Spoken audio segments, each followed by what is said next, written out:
Hello, hello, everybody. Happy Matrix Tuesday. Money. How's it All going right. tonight? It's going all right, CCM. How you doing? Yeah, well, so far so good. We'll see. I don't look like I'm lagging quite as much as I was. So if I disappear, guys, Jar and Dr. Korsen are gonna have to run the show without me here. So we'll see how it goes. Hey, you know the drill. As everybody's piling in, hit that like button, subscribe, share this thing out, because there's going to be some good information here tonight, especially if you have a brick and mortar business and you're trying to take in crypto payments. I think we got some good information coming your way. Thank you to Dr. Korsen.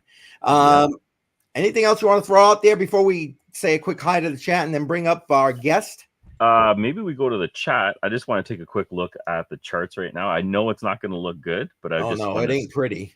It definitely ain't pretty. You know what? Speaking of which, I'm going to bring the chat up on the screen. That way everybody sees that. And let's see. Let's make it through here. Damn it, Dave is in the house. Appreciate you being here. Damn it, Dave. Automatic beats. Yes. Awesome. Appreciate you guys. Let's see. Yes. Boy, I'm just flipping through it. All right. These guys have got the chat lit up by themselves. They don't need us. Holy cannoli. All right. Well, then let me tell you a little bit about our guest. We're going to bring him up. We're going to let him tell you about himself as well, because I'm sure I'll do no justice here. But let me tell you about, first off, how I met Dr. Korsen. It was 2024 at the Free State Bitcoin Digital Asset Conference in New Hampshire. You guys know, if you follow me on this channel, I've been to that conference a couple of times, and that was actually that one was the first time I had been there. And obviously, for Dr. Korsen, same thing. We introduced ourselves to each other. He started asking a couple of questions, and the next thing you know, I was just helping him set up a wallet, that kind of thing, and enjoying the conference as it was. Well, fast forward to about a month or so ago, I'm back at that conference again. You've seen the videos from that conference. Hopefully you enjoyed those. And we met back up, and he started talking to me about his journey since then, trying to get crypto into his business. So, he's got a lot of things he's done. If you're interested in reading, lots of links in the description to all of his books. And I'm sure he'll talk about that, because I'm going to make him tell his story here a little bit. But without further ado, let's bring up Dr. Korsen. All right. Welcome, sir. How you doing today? Fantastic. How about you guys? We're good. We're good. That's great. Excited to hear your story. Yeah, I'm glad to have you here. Glad to have you here. I've got a long story, so I'll make it short. Okay. Well, why don't you go ahead? Start us out, and then we'll jump in from there. And one before he starts, listen, I really would love to have some input from everybody in the chat. So if you have a question, throw it in the chat, and I will pull it aside and we'll ask later on as we go through. It's all yours, Jay. So I've been a chiropractor now. In January, it'll be 36 years. Wow. So hard to believe. I know I was going to say, you don't look that old, brother. I'm just saying. Chiropractics kept me young. Everybody should get checked once a week for the rest of their life until you or your chiropractor dies. And when your chiropractor dies, you should find a new chiropractor. The reason that I actually met you in New Hampshire is because I practiced for 10 years in Cincinnati. I opened 7 chiropractic offices there until April 9th of 1999, when my 6,000 square foot home was leveled in a tornado. But our family lived. I huddled. My wife huddled over the kids. I huddled over my wife, and literally within 5 feet, there was no house where we were huddled down. And we're originally from Long Island. I met my wife in high school. We've been together for 41 years. So we decided to rebuild the house and have a fire sale on all the offices. That is the doctors that were running them for me, they were either bought the office or they were fired. So Okay. There you go. I financed some of those. And then we moved to Rhode Island, and I practiced there for about 20 years, which was a couple of fun stories there. Fighting the man there with Ugh. Blue Cross Blue Shield. I spent 5 years in federal court, setting a federal precedent against post-payment audits in federal court for what they tried to do to me in Rhode Island. They Oh, said that they were must have sorry, been though. They were really sorry for what they did. They apologized like 1.65 million times. They were really sorry. Oh, okay. All right. But my attorney took 1.5 million. I'm sorry. Yeah. So who wins the lawsuit? Nobody, right? Just the lawyers. Yeah. And Right. then COVID hit, and Right. I practiced. I didn't take a day off. I was open all during COVID. Good. And September 1st of 2021, I received a notice that if I didn't get a COVID shot, that if I went into the office and opened the office on October 1st, 1 month later, it would have been a $300 per day fine, 30 to 90 days in jail, 30 to 90 days in jail per day that I was open, and a felony charge. Jesus. So Yeah, Rhode Island was definitely one of the worst states. That was Man. quite an event. So I wasn't going to take the shot. I saw so many of my patients getting sick after the shot, and Right. I saw a lot of bad stuff. The nurses and doctors that I took care of that were first to get it.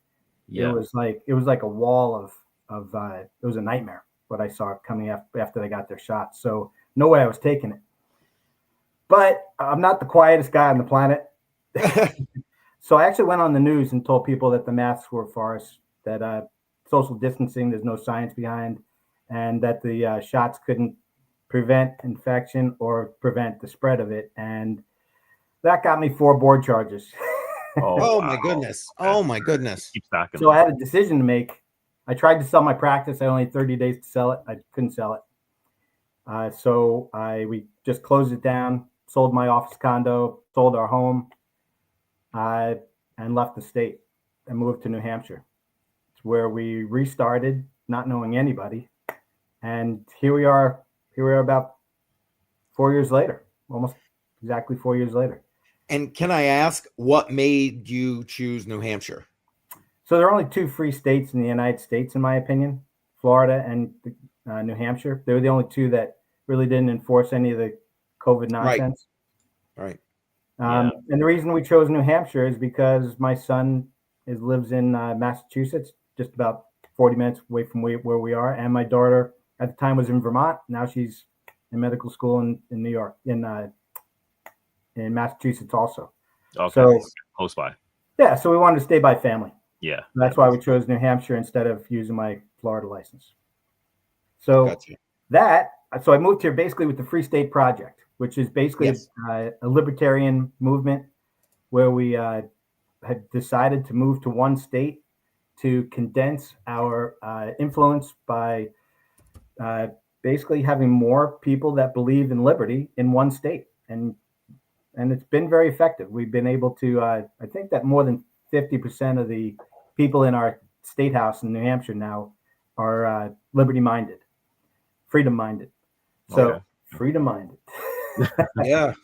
So that's basically how I wound up there. And then we met at the Free State. They have we have a conference on Bitcoin or cryptocurrency, and that's where we met about a year ago. I knew nothing about cryptocurrency. All I knew is that I missed the boat. My friends had told me to buy crypto. They were giving it away. They were mining it, and they were giving them crypto away, and you couldn't do anything with it. I thought, well, that's crazy. You just basically what are we buying? Just basically electrons for? That's crazy. And then I realized, wow, I really I missed the boat, and I decided I want to integrate cryptocurrency not only as an investment strategy, part of my investment strategy, but also to allow other people to pay in cryptocurrency, so that and I also encourage cash or checks in my office, so that we don't wind up in a failed society with a loss of freedom with a central bank digital currency. Yeah. So here I am a year later after trying to implement allowing people to pay in cryptocurrency, and I did it wrong. I did it wrong at first. I took some advice from some people, and basically what I did was I set up. Actually, Keith, you helped me set up my first wallet, and it's an Exodus wallet. And basically, when somebody came in, I hung a sign on the front door that said "Cryptocurrency accepted."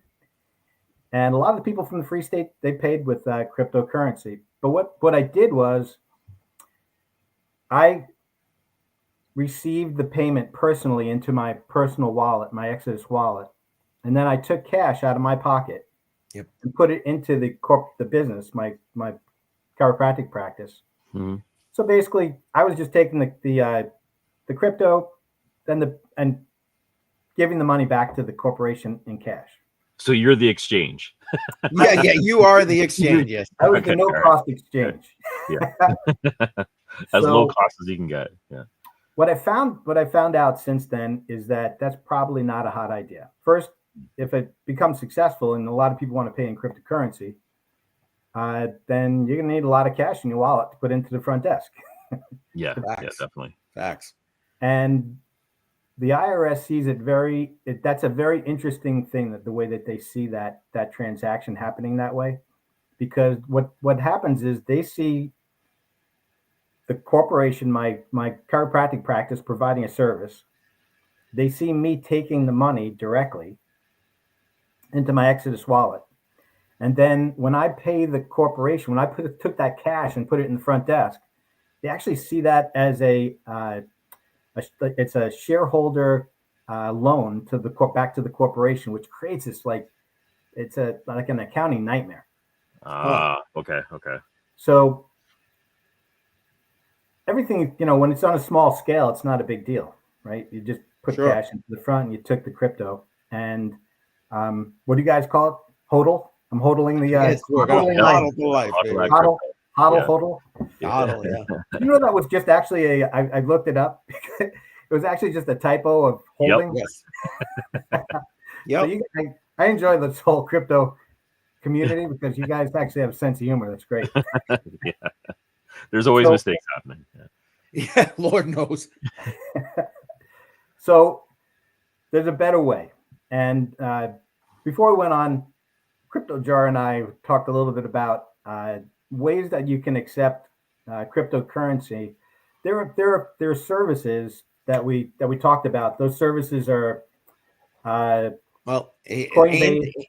in the chat is putting one of them up right here. That she uses Square. There you go. Right. 50%. Yeah, that's crazy. And welcome, Andy, by the way.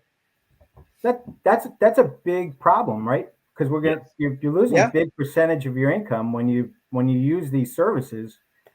It's actually, some of them are a much bigger percentage of loss of that income than even credit card companies, which are nuts. Like we're paying about 3% now. Yeah, this is one of the ones that I found. It was Now Payments. They have a POS terminal that you can use as well. What I thought was attractive was that they didn't limit you on crypto, so they had 250 plus. The service fee was 0.5%. Yeah. Right. And they also allow you to settle into US dollars immediately. So I thought it was a good idea, but you were talking about transaction fees and everything else that's associated with it. Right. So there are more fees. So they're quoting here a 0.5% service fee. Yeah. And that may be true, but I haven't really looked into them. But that seems a little odd because the average right now in the industry, I believe, is about 5%. That if we go with like Coinbase Commerce or BitPay, what is it, OpenNode, Strike for Business, and even the one that you just mentioned. Yeah. So the IRS loves those companies, by the way. You know why, right? Well, it's all KYC. Yeah. It's way out in the open, and you never really deal. You don't really have a crypto practice, or you don't really have a crypto business at that point. That's right. Because the crypto is going right to those companies that you're working through. You're never really holding any crypto. You're just basically converting money. You're converting crypto to money immediately and putting it in your bank. So if you don't need it 100% of your income as operating costs, then it does make sense to take the crypto, put it in a wallet or storage of some kind, and just leave it alone. Right? Over time,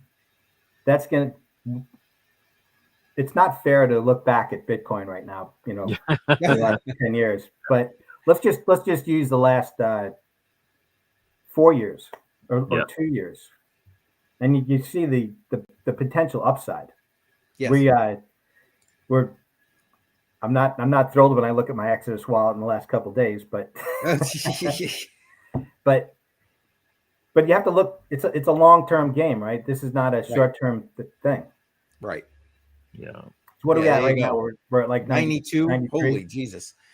Oh, we're above 90, so I'm happy about that. Yeah, it's going into the 80s probably. It's going to hit that 88 mark. But yeah. I know that's not why we're here to discuss, but still.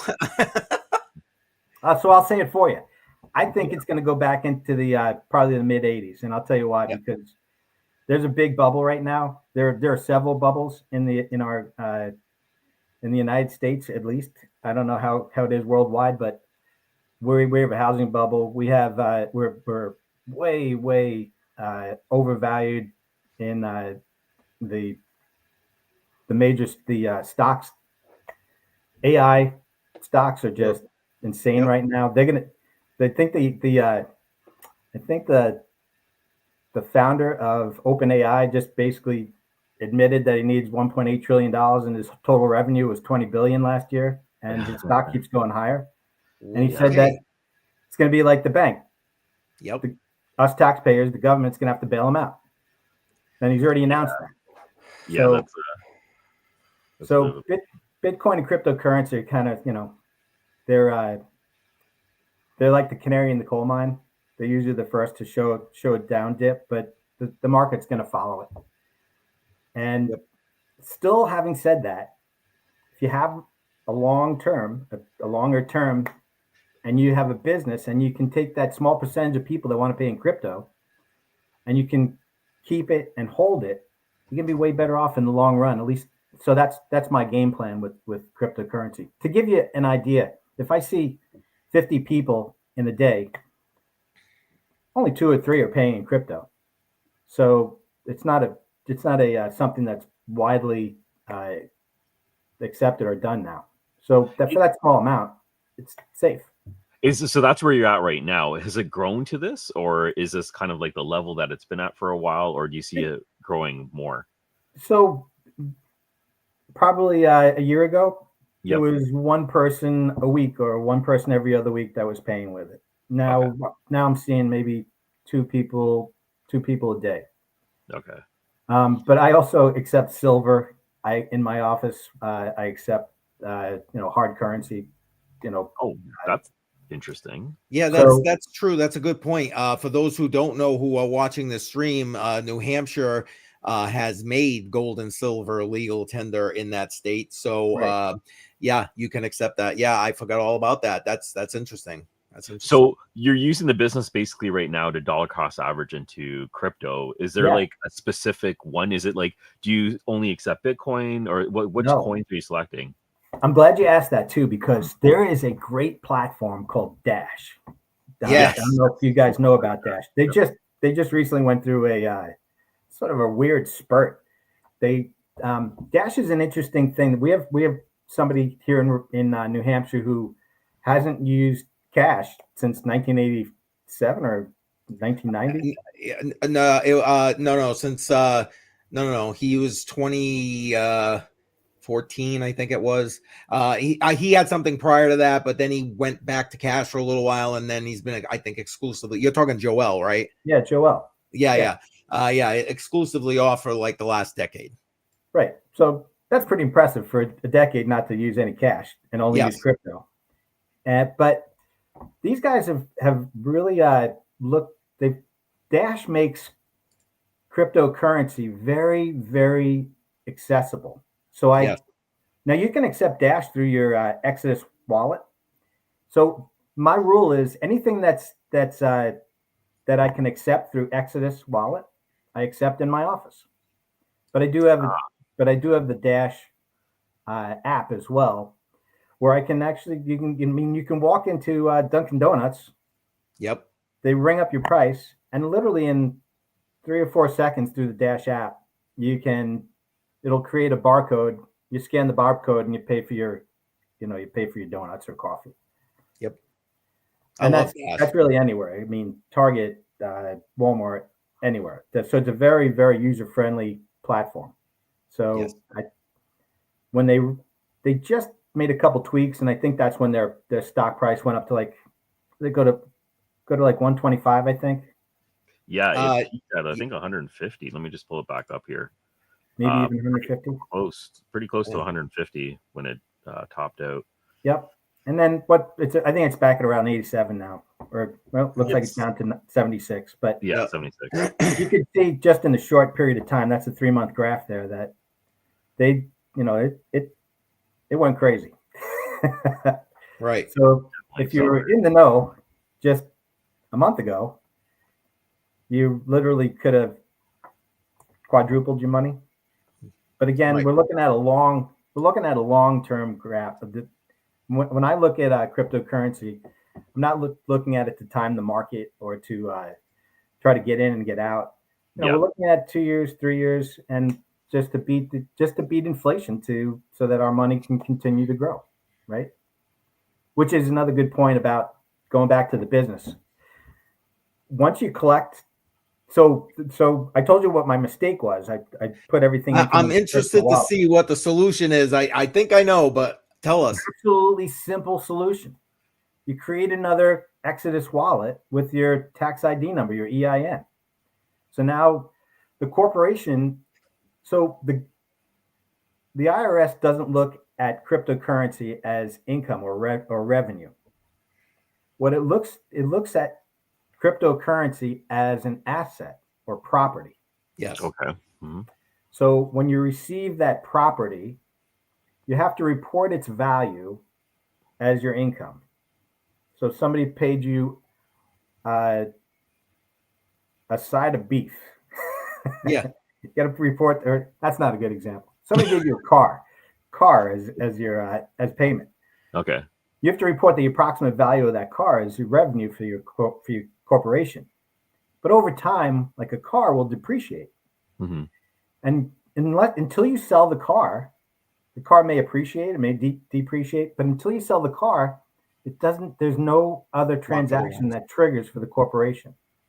So you have no profit or loss until you sell, trade, or swap your cryptocurrency inside your Exodus wallet.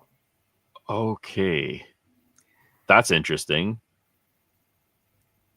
So annually, how does that work with taxes then? How are you reporting income? Real simple. You just download a CSV from Exodus and you hand it to your accountant, and he is able to see what transactions took place, to see if there were whatever you sold, or if a taxable transaction is triggered with a swap, right, or a sale, then you see, based upon your basis, which is how much that car was worth when you bought it, compared to when you sold it. Because if it was somebody gave you a 1966 GTO and you reported that as revenue, and you sell that GTO 5 years from now and you make 40 grand on it because it's worth $40,000 more, now you have a taxable event of $40,000 if you sold that car for $40,000 more, and crypto is no different. So that would only be taken into effect when you actually sell. So if you never sell and you're holding it, that's right. What? So you're just basically. That's why I like you guys that hodl thing. Right. There you go. Exactly. That's what we're about. Yeah. Exactly. And then you can always choose to sell when it makes sense, right? So you'd only take That's an allocation and convert whatever you need at the time. Absolutely. So that's really that's the better strategy. The better strategy, in my opinion, is put it into a corporate wallet without having to go through these other companies. Now, if you need the money as operating and the majority of your business is going to be in cryptocurrency, yeah, you're going to need to convert some of that to cash to live, or could at least have people pay you, have them convert it and pay you in Dash, so that you can pay for things immediately at the grocery store or at the whatever, wherever. Yeah. Okay. Yep. I'd like to take a quick second to just reset the room because we've had some people kind of jump in. Welcome to everybody that's jumped in. I see Wick's wife in there. Andy, I see you've got a couple more comments in there. We'll try to get to that. And listen, tonight we're lucky to have Dr. Jay Korsen. He's here telling us about his journey from to be able to actually take cryptocurrency payments into his business, the good, the bad, and the ugly, basically, of it all. And so if you have questions, by all means, please put them in the chat. Don't hesitate. We'll try and get them answered here before the stream is over. Okay, room reset. Where do we go from here? Here's another interesting United States fact. If you have a big business and you want to accept cryptocurrency and you have a transaction that's over $10,000, there's this crazy thing called a Form 8300. Now, the government's delayed the reporting on Form 8300, but those have to be reported to the federal government now if you accept a payment of $10,000 or more in cryptocurrency. That's like anti-laundering type of. It's actually in addition and above that law. The laundering was where every corporation, including my little chiropractic office, had to actually disclose all of our owners and where our bank accounts were in and out, which was probably a huge violation of privacy, but there was also a huge fine if you didn't do it. Right. Okay. But this is just a special issue for large transactions. People should be aware of the Form 8300. Just okay. That's good to know. If that's something that they're going to go into. What other questions do you guys have? Maybe. Well, one of the things I wanted to ask is now. So accepting crypto's sort of new. You said you started it just a couple of years ago. Are you attracting more customers specifically because of that? Like, have you seen a positive thing, or have you seen negatives, or how's it looking right now? I know New Hampshire is a unique state. We're very crypto friendly. We have a huge community here of free staters that are very, very liberty minded, and they are very pro cryptocurrency. So, I have had a significant increase in people from that community once word got out that I was accepting all forms of crypto. Okay. So it did actually help to grow the practice. Big, families, homeschooling families that have come in from the Free State Project. Yep. That it's really been a great thing. It's been a big boost to us. That's great. Excellent. That's absolutely great. Excellent. I'm actually, I was gonna say it, but then you ended there. Basically, links. If anybody's interested in the Free State Project, and you really should check it out. It is great. It's in the description. Go ahead and check it out. And who knows? Maybe you'll want to support the cause for liberty in New Hampshire, because honestly, it can only help the rest of this country. God knows. My question was, now, do you see a lot of your, what I would call neighbor businesses, other local businesses, starting to kind of come on board with this? Do you guys I got to believe business owners kind of talk like that. So, I mean, right. You know what I'm saying? I'd encourage, I can't do it on my side, on my computer, but if you go to the Dash website and they have a map. Oh, yeah. I don't know if I can bring that up there. I don't know if you can bring that up, but if you can bring that up on the side screen, and you just do, I don't know if they're going to ask for a zip code. You could probably use, I think 03106, 03106 or 03110 as the zip code. Yeah. I'm not sure if you can bring that up on the website. There are dozens and dozens of businesses that are accepting crypto right here in Manchester, in the greater Manchester area. Oh, okay. That's good to hear. In New Hampshire. Just give me a second. Let me see if I can find that. Yeah. Okay. Well, while you're working on that, I've got a follow up. Now, I know you're saying that you accept whatever crypto, if it's an Exodus, boom, no problem. Yeah. But are you seeing any one or two coins in particular? That's a good question. Let's take a peek. Okay. I can answer that question. So the bulk of it is in Bitcoin, but then I've been paid in ETH, Ethereum, Tether, XRP. I've been paid in BNB. Oh, BNB. There you go. Solana. Solana is interesting too because you could stake it. I've staked all my money inside Exodus, and there you go. I just keep going up.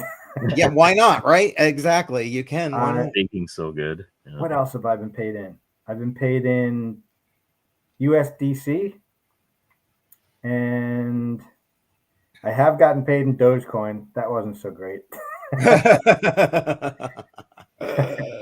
There are ups and downs. It all averages out though, right? Would you prefer accepting payment in a stable coin just so the currency stays the same, or no? I've never really not partial to. So, I've never really made a distinction between the two. Even I'm stable coins are stable, but there's upsides and down coins. Well, sure, they're attached to the dollar, also, So yeah.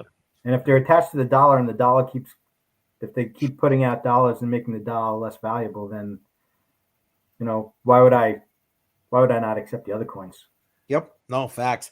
And for the point on Dash, because where Dr. Korsen was just saying he's staking Sol right in Exodus because you can. And well, you can do the same thing with Dash in that Dash app. So if that's something you're doing, boom, you can do that too.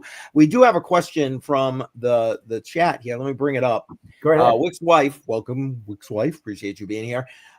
She says she has a brick and mortar business. Does accepting crypto complicate your taxes? Is there a % merchant fee like debit credit cards? So I guess it really goes back to whether if you decide to use one of those, like somebody said they were using Square, apparently accepts crypto, or if you're using Coinbase Commerce, BitPay, OpenNode, Strike for Business, and what was the one that you mentioned that you brought up on the screen before? There was Now Payments. Oh, Now Payments. Yeah, Now Payments was one, and there was another one, BitPay. I think it was BitPay. Yeah, BitPay is another one. Yeah. So if you're using those, then yeah, it depends on what the percentage is that those merchants collect. But remember, you're giving them your cryptocurrency, you're giving them all your upside. They're charging you a fee in order to be able to put it back in cash into your business. So yeah, and I'm gonna go out for Wick's wife. Fine, 89. I'm going to go out on a limb and say that you're paying at least 2% to 2.7%, and if you're paying more than that, you're getting ripped off. But just to receive a credit card. Yeah. Right. Yeah, so if you're really concerned about a central bank digital currency taking away people's freedom, then I would encourage you just to give that 2.5% back to your clients and have them pay you in cash or a check. There it is. And she's telling you right there, you're pretty much spot on, 2.6. Now, the other piece, 36 years. Yeah. The other piece to her question was complications with regard to taxes. And I know you're not a tax person and we're not here for tax advice, but anything you can tell her in your journey about that. So I came prepared. Oh, okay. So what does the IRS care about? That's really what she's asking. In the United States, the IRS treats crypto as property, not money. So when a patient pays you in Bitcoin or another coin, one, your business has ordinary income equal to the USD, the United States dollar fair market value at the moment you receive it. Two, if you later sell, swap, or convert that crypto, there's a capital gain or loss based on how the value changed between when you received it and when you disposed of it. So you always have at least one taxable event, income at receipt, and often two taxable events because income plus the later capital loss or gain. And digital assets are now a specific category on your tax return, but they're still treated as property for federal income tax. So that is the long and short of the answer, but that's a more specific answer. Oh, thank you for having this guy come prepared. I'll tell you what, it's funny.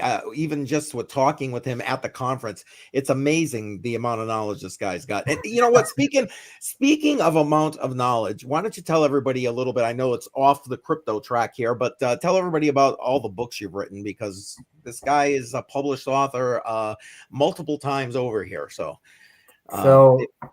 I've written 17 books, which basically means I have a lot of spare time on my hands.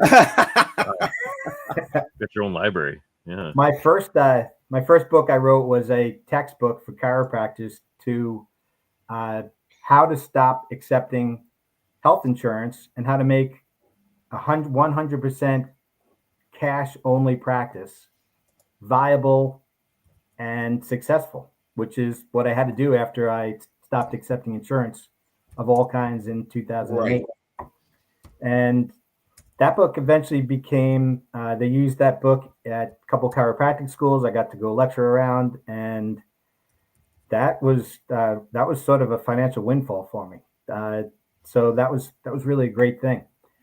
But if you're not a chiropractor, there are lots of other books that I've written. I did go to seminary school. Don't hold it against me. I was kicked out. So I was kicked out. Oh boy. You know what I got kicked out for? I got kicked out for asking questions. Oh, and see, some of the questions they felt were they felt that I was in the wrong place because the questions were disrespectful. And my opinion is that there are no disrespectful questions when it comes to faith, because if you really truly believe that the Bible is the truth, then yeah, you can ask any question you want. You might not like the answer, but the truth is always going to be in there. So I found it interesting that they didn't think that they didn't agree with that. Wow. So I set out every day for the last 15 years on my Facebook page, YouTube, Rumble, X, all of it, Substack. I ask a new question, a question that they may have thought was inappropriate. I'm starting to run out of things to ask because after 15 years, you do that every day. Yeah, ask a question. That's a lot of questions, man. Read the verses in the Bible and then come to a conclusion based upon what I read. And so after I had 365 days of those, I put together a 365-day daily devotional. Nice. And then I did another one, and then another, and then 6 of those. And there's probably 3 in my computer that I thought the world just didn't need anymore. I've done a fast for 14 days, 14-day water fast. And I documented my journey. There was no place that had one where you can go to that gave you all the information on how to do that. So I wrote a book about that. I've written books about, and I wrote a book also about, basically it's called Never Forget, that what happened during COVID. Why I lost my livelihood. I lost a $500,000 practice. I lost our home. I lost our the place that we called home, basically in 30 days. And that's what the government can do to you. And because of the corruption and facts. What they were saying during COVID, what the government was telling us, what the media was telling us, it didn't weather very well over time. No, it did not. And what I was saying did weather very well over time. Mm-hmm. Turned out to be the truth. But yet I'm the one that lost what I had in Rhode Island, right? So I wrote a book so that nobody would forget that. It was actually edited by one of the state representatives, Mark Warden, who you met at. Oh, really? Mark did? Yeah. Well, I'm trying to get him on our show. So yeah. He edited my book, and we gave it to all the senators and representatives. Oh, so that's also available on. If you just go to Amazon and you put my name in, J Korsen, Korsen, they're all on there. Yeah, I think some of them. I was going to say I already did that for you guys. The link's in the description. It'll take you right to the page with all his books listed. That book in particular. Yeah. That book in particular, I think. When you sell a book on Amazon, they tell you what the minimum that you can sell it for is, and I chose that minimum because I want the most number of. I don't want to make any money on that. I think I make 5 cents when someone buys it.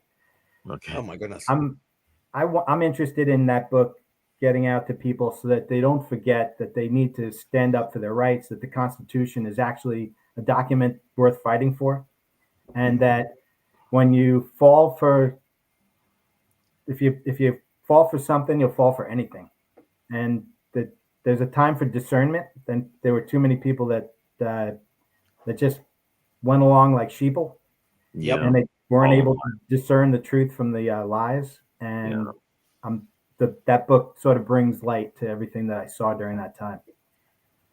Yep. So it's true. Critical thinking went out the window, and if you had it, you were chastised for having it. Yeah. So, Yeah. Not even sure critical thinking came back. Well, that's true. We have to educate people to start questioning things once again, right? That's true. Yeah. You know what?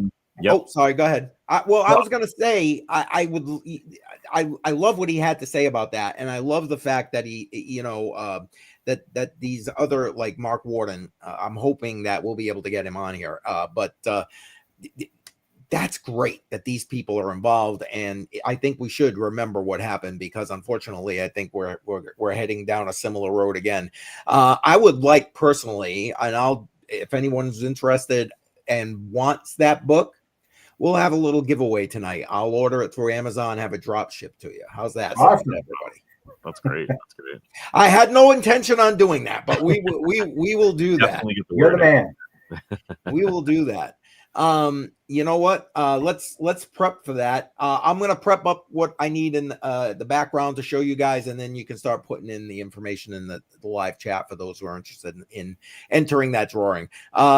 Jar, I'm sorry, you had a question. No, jump right in. No, while you go ahead and do that, my question is, if for anybody that's looking at accepting crypto, they have their business, and there's a lot of lessons learned on your side.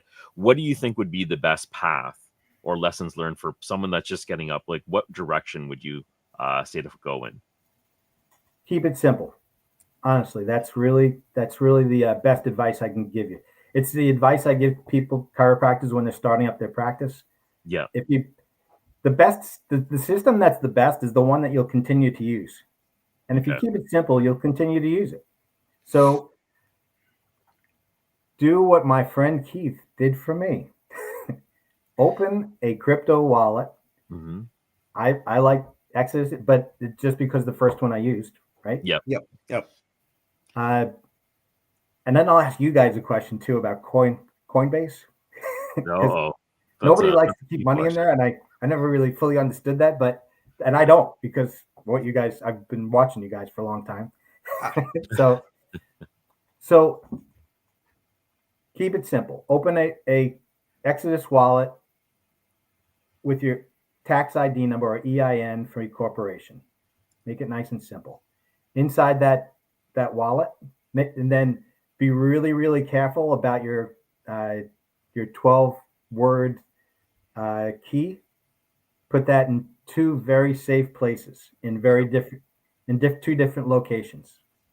Okay. Once you have that, when a person says they want to pay with crypto in your business, open up that. It's very simple to open up the wallet. Ask them what kind of currency they want to use. Ask them what kind of currency they want to use. You press the down arrow, it produces a QR code. Yes, and sir. Literally, depending on the type of cryptocurrency. Yeah.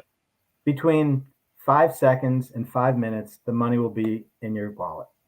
And it's just really that simple. If you have one of those transactions, go ahead. No, I was going to say, and don't forget CSV at the end of the year, get it to your account. Yeah. If you have one of those transactions actually do it quarterly is my advice. Oh, good idea. That's what my accountant and I do.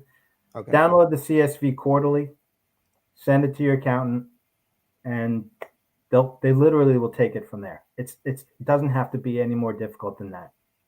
There you go. When you're exporting the CSV or when you're getting the transaction, is the time of value also a line statement in there as well, so people can see the actual value in US dollars? So that's already recorded. It's already in there. So that's a great question, because you have to report what the value of that transaction was, the value of that property at the time it was transacted. So the date, the type of crypto, the value is going to be, and the person and whoever sent it to you, that's all in the CSV. Perfect. So it's all logged there, nice and clean. Very, very clean. Yeah. Okay. Yeah, now, including the TXID, so you can go right on the blockchain and check every single one of them. So you're using Exodus. Have you ever considered using a hardware wallet just in terms of accepting crypto? And is there any reason why you're specifically using a software wallet? It's just the first one that I used. Honestly, I might use a hardware wallet, but I've never tried it, and I haven't figured out how to use it. Is it as easy to produce a QR code?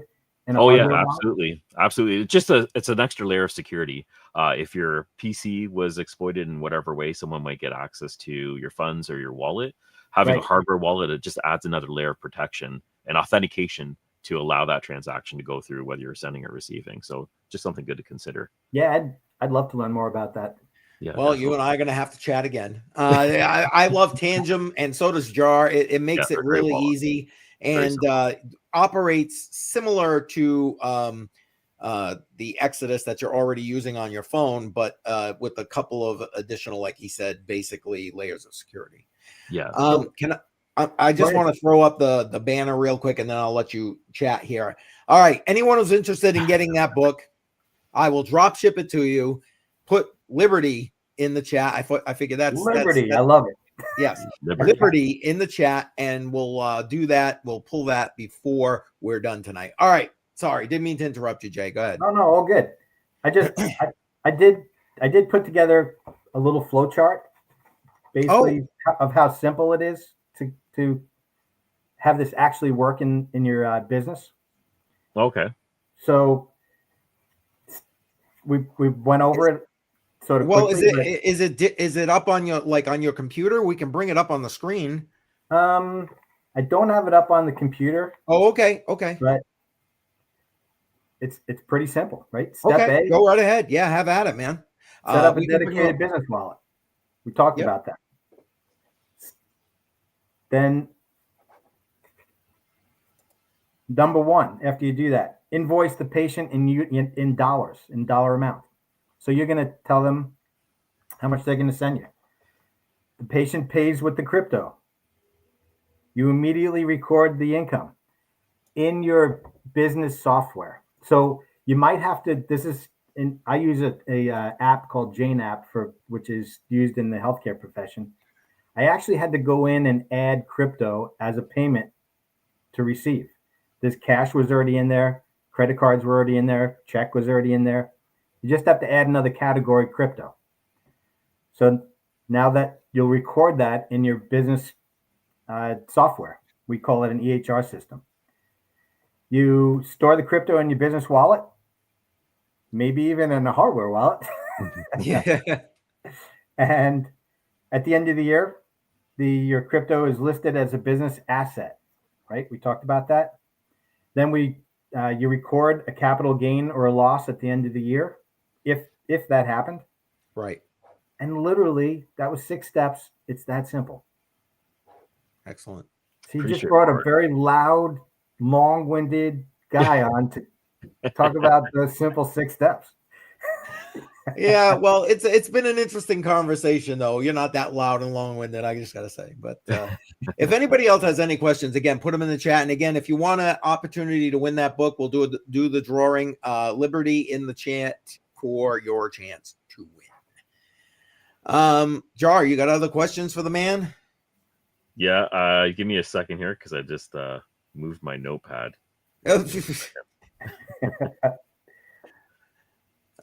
Oh yeah, yes. So it was about exchanges. You were talking about Coinbase. Now offloading it, and is there ever a time that you have to convert it to US dollars because of whatever? You have to purchase something for your business or anything like that. Is there an exchange that you use specifically for your business, or do you just not use exchanges at all and keep it in your wallet? I haven't, but I do have a Coinbase account, and that's how I've purchased crypto through Coinbase. Yeah, I had it in there for a long time, and then it was a while back, but you guys were not very happy about keeping money in Coinbase. Yeah, still not really. Yeah. So after I heard that, I figured out how to transfer it into my Exodus wallet, and there it was. Yeah. But now when I do that, it'll be in my personal Exodus wallet, not in my business Exodus wallet. That's the only difference. Okay. Now I have two wallets. Yeah. The number one reason why people don't want to use an exchange or leave it in an exchange, it's great to buy and sell crypto, but there's been lots of instances where exchanges have gone down for whatever reason, scammed a lot of people out of money. They failed for whatever reason. They can't show the assets. There's been case after case after case, like FTX is the big one in the US. That was a massive exchange that went down. So if it's not in your personal possession or not in your personal wallet, it's always going to be a problem. So we always recommend taking it off the exchange and keeping it in your wallet. Yes, and damn it, Dave's right. Tangent for the win. Yes. Yeah. If you're going to, I've heard a lot about Tangent. A couple of my friends have Tangent, and they're very happy with it. Yeah, it's like holding a credit card in your wallet, and you just tap when you actually want to send funds. Receiving it's pretty simple. Pretty much exactly what you're explaining. You find the crypto that you want, you tap on it on your phone, your mobile phone, and it shows a QR code, and you just accept payments. And anytime you want to send something is when you're going to want to have the card handy, because it has an NFC chip. So you tap it with your phone to authorize the transaction. So it's that extra layer of security to allow that payment to go through when you're sending. Yep, absolutely. Awesome. All right. Come on, guys. We got one person that's put Liberty in the chat. Listen, I don't care. I'll send Andy the book. It's all good. So the name of the book is Never Again: Ensuring Freedom and Truth After the Pandemic. Are you looking that up right now, Jar? Yep, I am. Okay, thank you. That way we'll bring it up on the screen so people can see. I should have probably prepped that before I put Liberty in the chat, but hey. We're winging it here. I wasn't planning on doing a giveaway. We're winging it. I think it's just because it's $5 and nobody wants it. Oh, is that what I didn't even know how much it was. I'm not even gonna lie. I'm not even gonna lie. For some reason, it's in Spanish. Hold on a second, let me pull it up here. In English, there. Spanish. What are you doing, dude? En Espanol. Yes. I don't know what happened. Let me dismiss this. All right, so this is the book, Never Again. Nice. $7 in Canada. What's going on? Oh yeah, you got the that Canadian money. Thank you very much, Canada. They didn't win the World Series or anything, so we're a little bitter about that. Yeah. Hey, we're pretty bitter about it in New Hampshire too, because the Fisher Cats are the feeder team for the Blue Jays. Oh, are they? That's right. I forgot about that. That's right. So that's just paperback is $5. So that's really low cost. That's definitely what you're talking about here. Yeah, like I said, the reason I did that is because I just want this out to as many people as humanly possible. So yeah, well, right now it looks like I'm sending Andy a book because nobody else wants to put their Liberty in the chat there. Listen, I'll tell you what. Let's just left the chat. We'll give you guys another 5 minutes, and then we'll. I'll if nobody else puts it in, Andy, congratulations. I'll send you the book. I've already got your address. Andy, when I'm looking at the chat, everybody just say hi if you're there. Is anybody there? Yeah, we got 30 people watching. Oh no, yeah, we got people still kind of chiming on in here, but yeah, it's funny. But what was the last question I had? Holy crap, it just went out my head. I probably should have wrote that down. If you had to give Well, actually, Jar kind of asked that question. I won't go down that road. How about if we talked about the things you should do, right? So, what about what you shouldn't? Keeping the prices in the United States dollar, recording the income as a dollar, storing and holding the crypto as a business, only reporting gains and loss when you sell or spend it, and maintaining records. How about I wrote a list of things that you shouldn't do. Oh, that's a great one. Yeah, go ahead. Let's hear those. Yeah. If you try it, don't make the same mistake I did. Yeah. That will set you back a little bit. And then you got to hide that from the oh wait, we're actually being recorded. Wait, yeah. Don't hide nothing. Pay your taxes. Yeah. Relax. Don't do this. Don't receive payments into your personal wallet. It's hard to undo.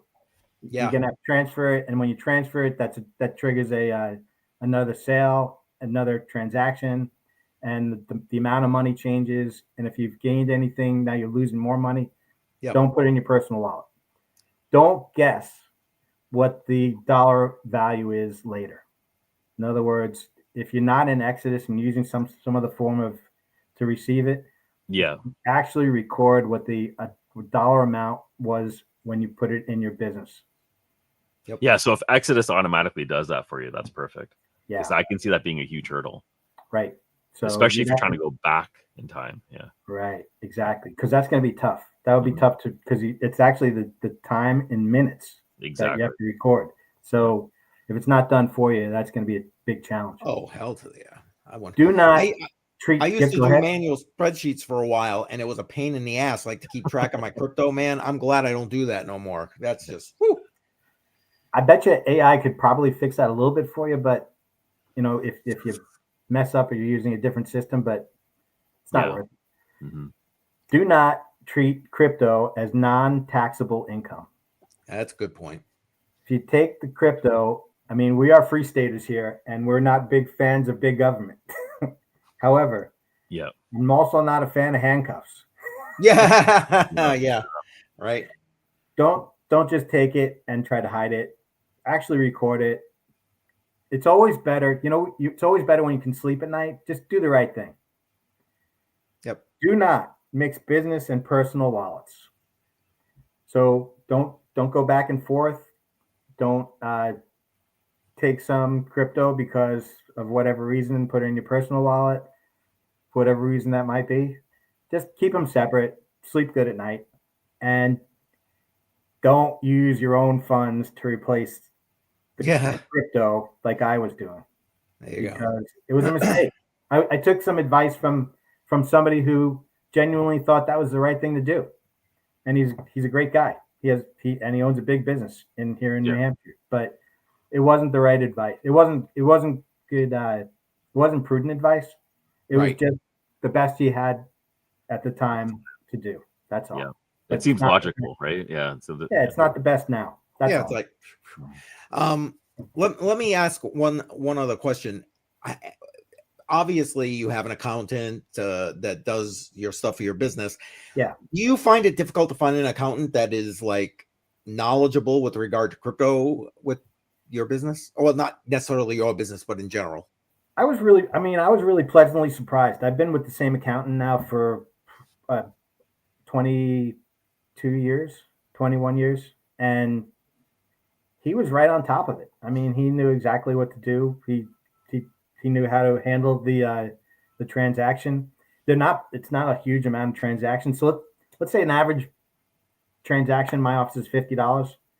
If I'm having 2 a day and I'm open 5 days a week, right? So maybe $500 a week in transactions.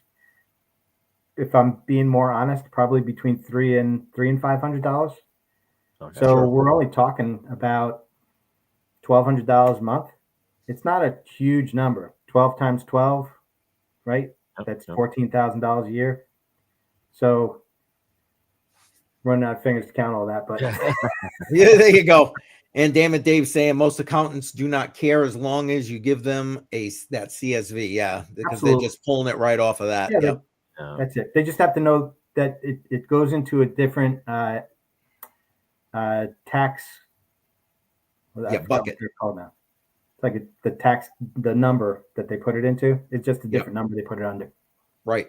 And yeah, they want the transactional information. Damn it, Dave is 100% on that one. Yeah, absolutely. Okay, listen, guys, time is up. I guess Andy is getting herself a free book. So Andy, congratulations. Yes, Andy. Exactly. I'm going to send that out to you, and we will get that probably tomorrow or something whenever I get logged into Amazon. But I'll email you. You'll know. All right. Jay, anything else you want to tell everybody before we kind of wrap this thing up? Yeah, don't miss a single show on your Crypto Coin Mindset, because you'd be an idiot if you did. There you go. Thank you. That was very nice. This has been a paid sponsored announcement. Yeah. I appreciate that, man. Jar, what about you, man? Anything you want to wrap us up here? For me, I don't got a lot going on, but it was a great discussion that we had today. Learned a few things, and hoping to do this again because it's really nice to see how things are growing in the space, especially when it comes to businesses and transacting and just dealing with customers in general. Like, I'm in a different line of business, but it's interesting to see how you handled it and how you're growing with it as well, with all the changes and with all the regulatory changes. That's probably going to change again in a year. So maybe we can chat about that in about a year from now. That's an interesting point. That's right. We got all this regulatory stuff coming down. Well, in theory, coming down very soon. So, yeah. Hey, I will say one more thing. For a very practical way to buy and use crypto, or receive and use crypto, check out Dash. It really is a decent system. Simple, it's easy for somebody that's just getting started. Yes, it is. Perfect. Definitely check out Dash. Yes, it is. Well, listen, Jay, appreciate you being here, man. I know it was a long time in coming, and it was great to see you live. And you and I are going to get back together here so we can help with the Tangent thing. But awesome. Thanks for being here tonight and answering questions and all that kind of good stuff. Yeah, definitely great to have you. You guys have a great. And there you go. There's Andy. Dr. J is cute. There it is. Bad news. He's got the ring on. Oh, that's funny. I love it. I love Andy. She's a sweetheart. All right. Well, if that's all we got, guys, I guess that's it. We'll head out of here. And actually, if I can do my own shameless plug here real quick. Obviously, don't forget Friday night, 7 p.m. Eastern time, Crypto on the Rocks. But this Saturday, 11 a.m. Eastern time, is my first Q&A series for seniors. Myself and Crypto Billy will be live at 11 a.m. We're going to answer senior questions about crypto. Doesn't matter what the questions are. We'll do our best. And if you know someone who's a senior who maybe just wants to get some information and, they don't want to hear from their cousin, their crazy uncle, whatever, send them to that stream this Saturday, 11 a.m., and we'll try and help them out. Good stuff. All right. All right, then we'll next head month, out. I'm a senior, 60, man. I hear that, man. Good Lord. Which is why I'm doing it. You want to join us? Yeah, absolutely. You can join us. I'll send. We'll talk later. All right, guys. We're gonna head on out of here. All right. Have a good night, everybody. We'll see you next week. Thanks for having me, guys. Thank you. Bye-bye.